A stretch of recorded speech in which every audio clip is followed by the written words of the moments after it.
Guys, thanks for coming today. This is a meetup that we try to do quarterly.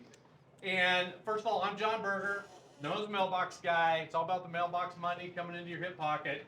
But basically, these meetups are set up to really network, meet each other. You got some key players in here. You got Danny, you got Anthony that does land, Danny does mobiles. I see Tony walking around here, big time wholesaler. Thank you for coming. You know, he's got some of his team here. When you get a chance to do this stuff, especially if you're newer, guys, come do it. The value that's in this room, the money that's in this room, the money you can make by just networking out of this room is freaking huge. Okay, that's what it's all about. We turn around and just a little bit of history about me. I've been doing this for 31 years. Tony, keep your mouth shut, please. My mentor taught me how to do creative financing back in 1993. That was the first unit that my wife and I bought. It was a little triplex right around the corner here. Okay, we at one point in time we had 120 some rentals right here in town. I've done developing, $1 million homes, subdividing land, kind of what he was doing or does do, you know, all that kind of stuff. We actually fell into rental properties. Can you kill the? Yeah. Thank you. Fell into rentals, didn't like being a landlord, figured out a model to do lease options, and now we own property in 15 different states. Okay, it's not all here in Arizona, but it's 15 different states. So with that, it's all about the mailbox money. I truly believe you don't have to have millions of dollars to be a millionaire. My philosophy is you got to have enough positive cash flow coming in a month to take care of your monthly nut, so that you no longer have to get up and go to work in the morning. That's what I truly believe.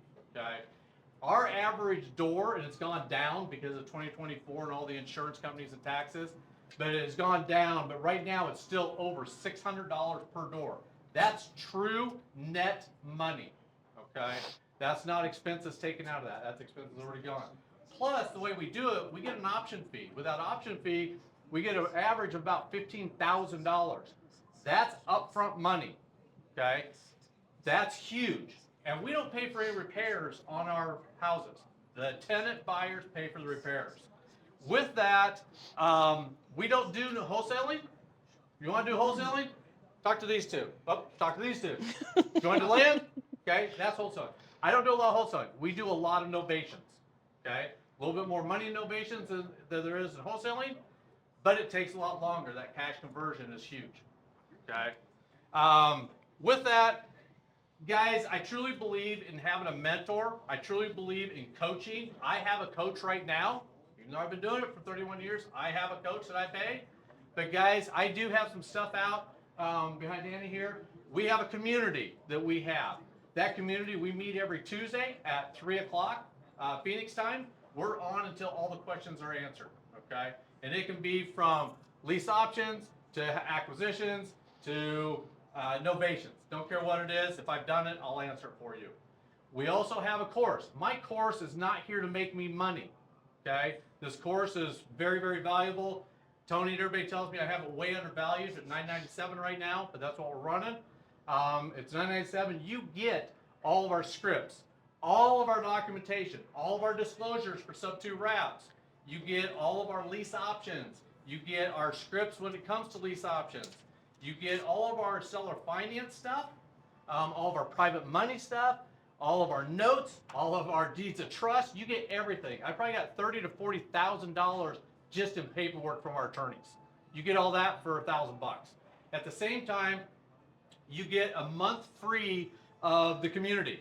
Come in, sample it, see what you like. If you stay in the community, now you have access to me, and I'm pretty damn responsive to my students. I was on with calls right before you guys walked in the door, taking care of some of my students because they had urgencies. Okay. The other thing that we have going on, we have a big mastermind coming up February 28th and March 1st in office.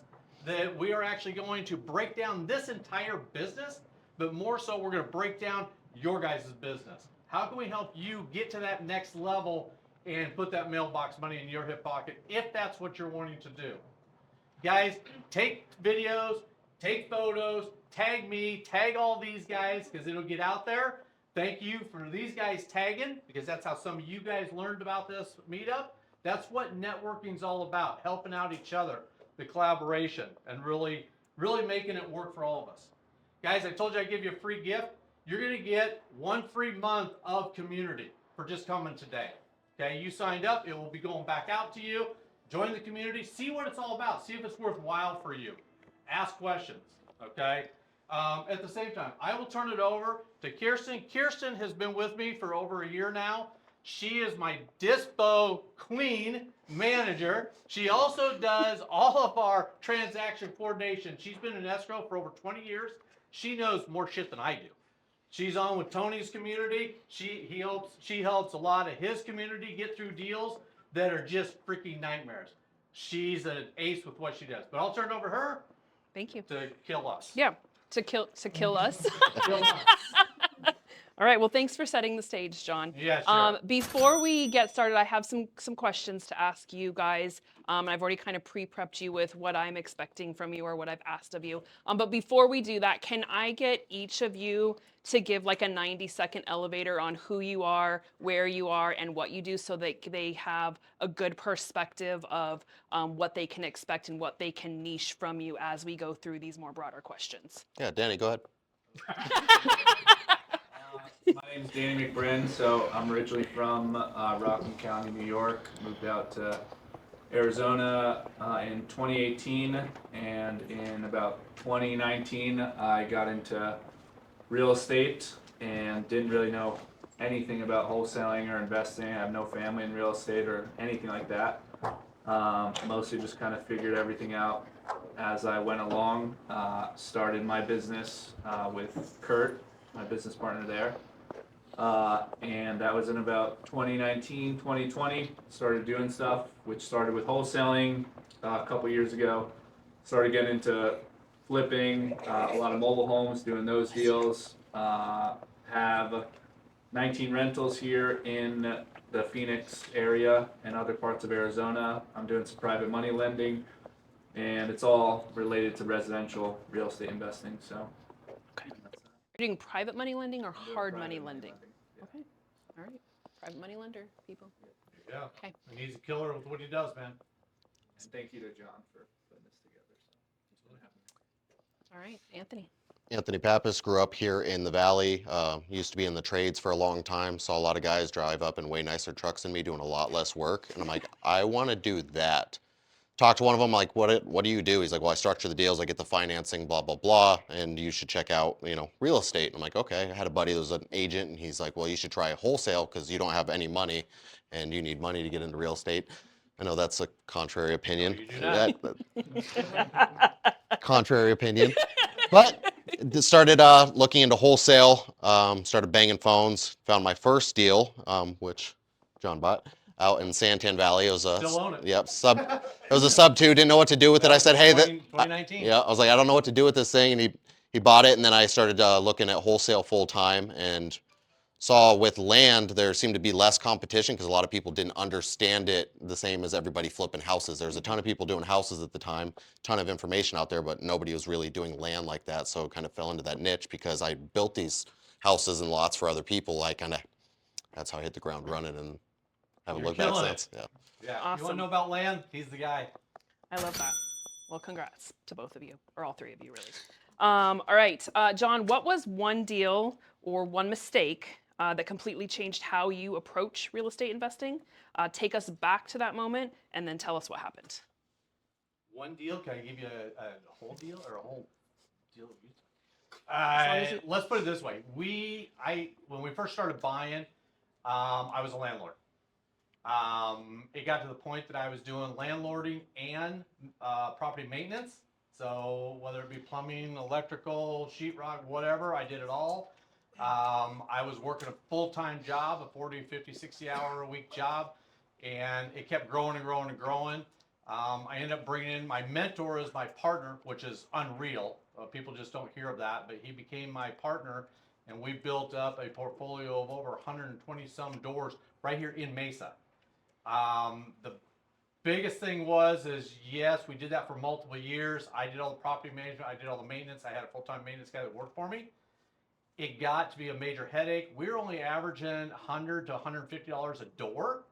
Okay, so it wasn't a lot back then, and that's because of rentals. Rentals just don't produce. most landlords don't realize they don't make a lot of money. They think they do until they start looking at the real books, if they're running real books. The biggest mistake is selling that stuff off. I wish I would have held on to it, even though they were rentals. I would have revamped it a little bit, and I wish they were still in my portfolio. I try not to sell anything anymore. I want to keep it, and because the asset just keeps building and building and building. So that was my biggest Okay. deal. Big lesson, huh? Big lesson. Yeah. Danny, same question. Do you need me to repeat it? If you could repeat it. What was one deal or one mistake that completely changed how you approach investing? Take us back to that moment and then tell us what happened. I mean, I wouldn't say a general moment for me, which comes back to everything I do, is probably, just buying the deal deeper. All the money that you're ever going to make on every single thing that you do is initially when you first buy the deal. And if there's one thing you could legitimately control every single time, it's how deep you purchase the property. Because all the money that you make is when you buy the deal. And certain deals that have fucked up or gone sour, usually it's because, I'm sitting on my Excel sheet and I'm wanting it to work so bad. And I'm taking numbers away from a reno or a selling cost, and as soon as you try to force something into what you think is a deal is probably when you're fucking up.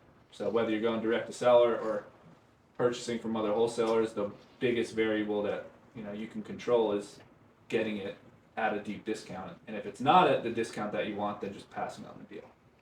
So the lesson is pass. Not every deal is a deal. Pass on the deal and buy it deeper. Good. Anthony? I could speak to that. I got a piece of land recently for free, and I was like, oh, it's a $20,000 lot. I'll take a free piece of land because we bought one from her. Turns out the person that gave it to us knew that there was a little bit of a squatter situation. And I was like, oh, this will be easy. You go to court, you get them out of there. We're $18,000 later, we finally got the squatter out of there, and not everything is worth pursuing. And it was about 8 months of time, a whole lot of headache. Yeah, it was. Wow. Just because you can doesn't mean you should. Yeah. Wow. Love that. Did you get rid of the deal? We did, yeah.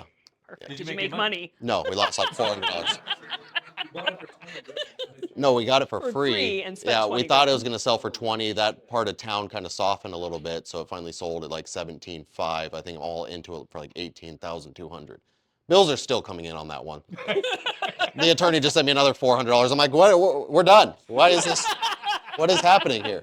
So, Yeah. and that was just a weird situation. The guy owned the lot next to it. He thought he owned both, and he was living in a shed on the property and had an RV on his. So I was like, oh, it'd be easy, just move the stuff over. No, in Arizona, Maricopa County, if you evict someone from a property, you have to pay to have their stuff moved. And if they don't have somewhere to put it, you have to pay for a rental unit for a month.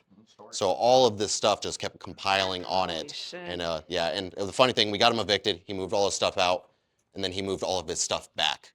So the buyer that was buying it's like, hey, there's a dude living on this property in the shed. So we had to pay to get the equipment, drive out there, demo the structure, remove the septics he put in the ground. It was a whole lot of wasted time for not any money. For So, no money. yeah. Just money burning out of your pocket. Exactly. Well, I think that carries me right into, like that's a hard truth, right? So what's a common piece of advice in real estate you think is completely overrated or just plain wrong, and why?